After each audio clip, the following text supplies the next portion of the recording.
Yo ni sabía quién era el señor Jacobo. Sí, y que tiene 14 años de ser uno de los mandamás, que gana más que yo, pero que además, ayer me enteré, ya lleva 30 años en el INE, es del grupo de Woldenberg. Imagínense en cuántos fraudes ha participado.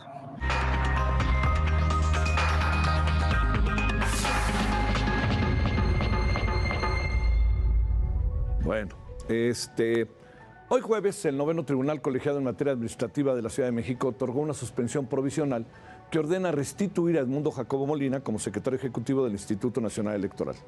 Los magistrados señalaron que hay motivos, rectifico, que no hay motivos que justifiquen su despido anticipadamente del cargo.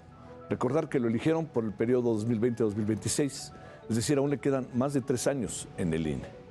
Mientras tanto, le quiero decir, es un asunto que tiene demasiados vertientes. Yo no sé si pueda decirse con toda autoridad que ha participado en todos los fraudes a los que hace referencia el presidente, y agregaría otra variable también. ¿Qué no se puede hacer carrera en el servicio público en una sola institución? No puede ningún ciudadano quedarse 25 años en la Secretaría de Gobernación trabajando en las funciones que usted quiera. No existe el servicio civil de carrera, no existe el servicio profesional civil de carrera. Ese es el asunto. O sea, que llevar ahí 30 años, pues pareciera que ahora resulta que alguien que trabaja en una universidad 30 años ya lo tienen que correr e irse. No sé si sea esa la lógica, para reflexionar exactamente sobre este caso. Pero bueno, si le parece, analicemos y revisemos. Por lo pronto, lo que también le cuento esta noche es que el Instituto Nacional Electoral presentó la segunda demanda de controversia constitucional en contra del Plan B de la reforma política electoral. Le voy a decir que se impugna. Son 4 leyes reformadas. 1. Las leyes generales, las generales, rectifico, de instituciones y procedimientos electorales, de partidos políticos, de medios de impugnación en materia electoral y de la Ley Orgánica del Poder Judicial de la Federación. ¿Qué argumenta el INE para presentar estas inconformidades? Que se vulnera su autonomía al obligarlo a reestructurarse y a cesar al secretario ejecutivo. Además, rompe con el principio de profesionalización al que hace un momento su servidor hacía referencia. Cabe señalar que la primera controversia la presentaron el pasado 1 de febrero. Bueno, también la otra cosa, que es otro tema que vamos a abordar ahorita, es que se dé a conocer la lista de los aspirantes al Consejo General del INE, quiénes son los que pasaron y quiénes no la primera ronda. Resulta que los que obtuvieron mejores calificaciones son personas afines a Morena, lo cual, ojo con ello, ojo con ello. Yo entiendo lo que puede ser la parentela y lo que quiera, pero esto no está hablando necesariamente de que esto tenga que poner uno en entredicho la capacidad de las personas. La clave del asunto es la forma en que se dieron las cosas. Es ahí en donde empieza a tener un foco rojo. Berta Alcalde Luján, funcionaria del gobierno y hermana de Luisa María Alcalde, quien es la secretaria del Trabajo. También Jaime Miguel Castañeda, quien se ha desempeñado como coordinador nacional de asesores de Morena. También está Netzaí Sandoval, hermano de la exsecretaria de la Función Pública, Irma Erendira Sandoval. Bueno, con esto se concluyó la segunda etapa de selección. Ya de el total de personas que están de los aspirantes, ya estamos en el 50%, quiere decir que solo quedan en disputa 102 hombres y 102 mujeres. 204 personas son las que están ahora en fila para intentar ser los nuevos consejeros del Instituto, consejeros del Instituto Nacional Electoral. Como ve, muy complicado el asunto, porque se ha insinuado incluso que se filtró el examen, cuestión que me parecería no solamente peligrosa, sino terrible que estuviéramos en eso. Pero si le parece, bajemos la pelota al ras del piso y veamos qué es lo que estamos ante qué estamos. Arturo Sánchez Gutiérrez es profesor e investigador de la Escuela de Ciencias Sociales y Gobierno del TEC de Monterrey y también, la recuerdo, durante un tiempo estuvo en el Instituto Nacional Electoral. Arturo, te saludo con gusto, muy buenas noches, ¿cómo has estado? Buenas noches, Javier, qué gusto estar con ustedes esta noche. Gracias. A ver, empecemos ahora sí que en el rango de las cosas que se dieron el día de hoy para escuchar tu opinión. lleva 30 años, imagínense en cuántos fraudes participó, pero lo tienen que restituir. ¿Qué piensas, qué crees de esto, sobre la persona, bueno, sobre el secretario general, pero persona que tiene nombre y apellido, que se llama Edmundo Jacobo, ¿no? De esto, ¿qué piensas de la determinación del tribunal? Mira, yo creo que el tribunal tomó una decisión sabia. Es una ley completamente dedicada a una persona y eso no es legal.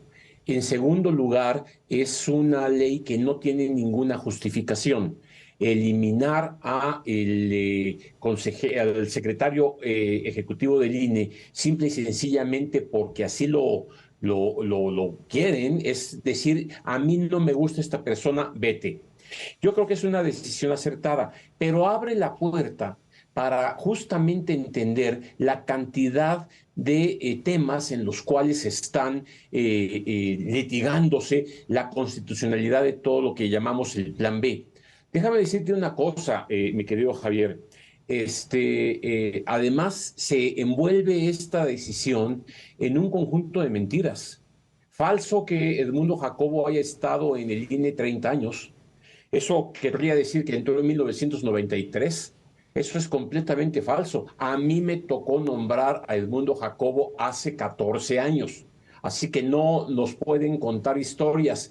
Ni siquiera estuvo en la época de Woltenberg. Entonces, no nada más es una ley mal hecha, sino también es un discurso que busca deliberadamente desprestigiar, en este caso, a una persona en particular. Yo creo que hizo bien Edmundo en poner los recursos y creo que hay que esperar a que se le dé la suspensión definitiva, que vuelva a tomar su puesto como secretario ejecutivo del INE, no porque él a fuerza tenga que estar ahí, sino simple y sencillamente una cuestión de principio. Las leyes no se pueden hacer ad hominem y eso es lo que había hecho Morena en este caso. A ver, Arturo, técnicamente lo que pasó y qué quiere decir, que se le restituya, pero supongo que se ampararán los que hicieron lo otro y estaremos en un proceso de largo plazo, de mediano plazo. ¿Cuándo podremos tener una determinación en este sentido?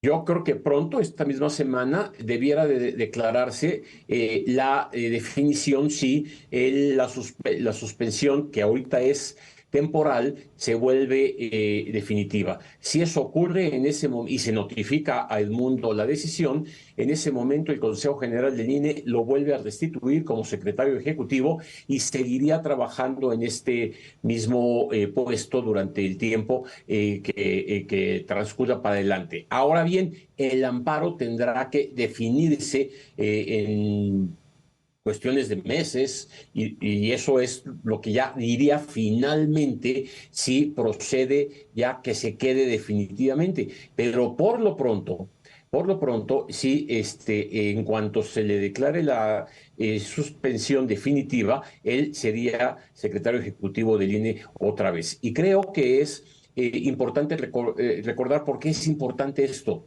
El secretario ejecutivo es la persona que establece el vínculo entre todo el ejército de personas del INE que hacen la elección y el Consejo General. Es la cabeza del secretario del Servicio Profesional Electoral y por eso mismo es una pieza muy importante. Qué mejor que tener a alguien que tiene la experiencia en varias elecciones, que por cierto, incluso estuvo en la elección en donde Andrés Manuel López Obrador ganó la presidencia de la República legítimamente. ¿Qué pasa con todos los otros trabajadores? Se habló que algunos de ellos, que no pasaba nada, dijo el secretario de Gobernación, son 2,000 y tantos, pero son becarios. ¿Eso es cierto o no? No es cierto que sean 2,000 y tantos. Esos son los 2,000 y tantos del Servicio Profesional Electoral. Pero al desaparecer las juntas ejecutivas distritales, las 300 juntas que existen, no nada más desaparecen a las 5 personas que las integran, sino a todo el equipo que los acompaña. En consecuencia, en cada junta hay más de 5 personas y son todo el equipo administrativo que no pertenece al Servicio Profesional Electoral, pero que son los que hacen otro tipo de talacha. son los que llevan los módulos a diferentes lugares de las regiones y del distrito para que la gente obtenga su credencial, son las personas que se encargan de contratar y asistir en un distrito a todas estas personas. Por eso, Lorenzo Córdoba habla de 6,000 personas al menos que serían destituidas a partir de esta decisión. Ahora, como tú bien decías hace un momento, el INE ya interpuso un recurso para defender los derechos laborales de todo este personal. Vamos a ver qué es lo que ocurre. Si la Suprema Corte decide que eso también debe suspenderse, pues quedarán allá y tenemos una garantía. En el 24 tendremos otra vez elecciones como nos ha acostumbrado el INE. Pero eso no lo sabemos todavía y ese es quizá el problema mayor. El plan B ya dañó a la democracia por una simple y sencilla razón. Estamos en incertidumbre. Esa incertidumbre que hoy tenemos no la teníamos en años pasados. Pero bueno, independientemente de eso, eso podría ocurrir si en cuanto la Corte decida si acepta o no el recurso o si lo aprueba o no el recurso que interpuso el INE. Ahora, hay poco tiempo, porque los transitorios dicen que el despido de todo este personal empezará a ocurrir a partir de mayo de este año. Entonces, si empiezan a pasar los meses y la Corte no decide, pues el INE está obligado por ley a aplicar el plan B porque es una ley hasta ahorita vigente. Claro, se aplica. Bueno, entonces ya no te pregunto sobre las propuestas, el INE, lo que presentó hoy, todas las demandas, etcétera. Pasemos entonces al tercer tema que teníamos para la agenda contigo, Arturo, que es el tema del examen para ser consejero, los aspirantes. El grupo que teníamos, que era era un grupo grande, ahora el asunto está en que ahora quedan el 50%, 102 hombres, 102 mujeres. Se habla de que diría yo que no casualmente los que son cercanos a Morena resulta que sacan las mejores calificaciones. Se habla incluso de filtración, se habla de que cómo fue el examen, se habla de que el examen se hizo en un 2x3, se habla de que lo debe haber hecho el Coneval. Bueno, todo esto, a ver, ex consejero, cuéntanos cómo se da esto. Mira, es un examen que en efecto se aplicó, son 80 preguntas, 40 de ellas se tenían un cuestionamiento directo y había que optar de opción múltiple para contestar. Otras 40 preguntas tenían que ver con textos que el aspirante tenía que leer ahí y hacer una interpretación y entonces también en opción múltiple contestar lo que le parecía mejor. Ahora, lo interesante es que así como decimos que los principales resultados, los mejores evaluados son gente simpatizantes a Morena, no tan lejos están algunos académicos y funcionarios ejecutivos del INE que también están participando. Pero en todo caso, lo que sí sorprende es que, bueno, de todos más o menos sabemos que saben de cuestiones electorales. El mejor evaluado por parte de los hombres, pues sí, ha estado en el INE por mucho tiempo. Desde que yo llegué allá hace muchos años al IFE, él ya estaba ahí trabajando como asesor de los representantes de los partidos, primero el PRD y después de Morena. Él siempre ha estado ahí, que bueno, perfecto, no me extraña que sepa y tampoco me extraña que sacara una buena calificación, ha estado entrenado en eso. Pero hay otras personas que no conocíamos, que no sabíamos por qué y de repente resulta que saben mucho de elecciones. Eso es lo que genera una suspicacia importante y además que todos pertenezcan al grupo cercano al partido en el poder. Bueno, esas suspicacias tienen un filtro todavía en el que yo espero que el Comité Técnico de Evaluación repare adecuadamente. Las 204 personas que fueron las mejores evaluadas, 102 hombres y 102 mujeres, ya nos demostraron que saben de elecciones. Claro. Pero eso no quiere decir que sean idóneos para ser consejeros electorales.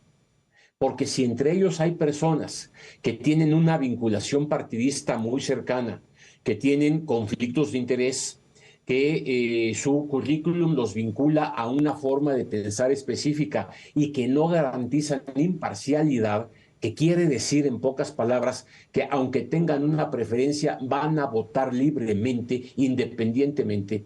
y con base en derecho, esas personas, pues, aunque sepan de elecciones, no son idóneas para ser consejeros electorales. Sí.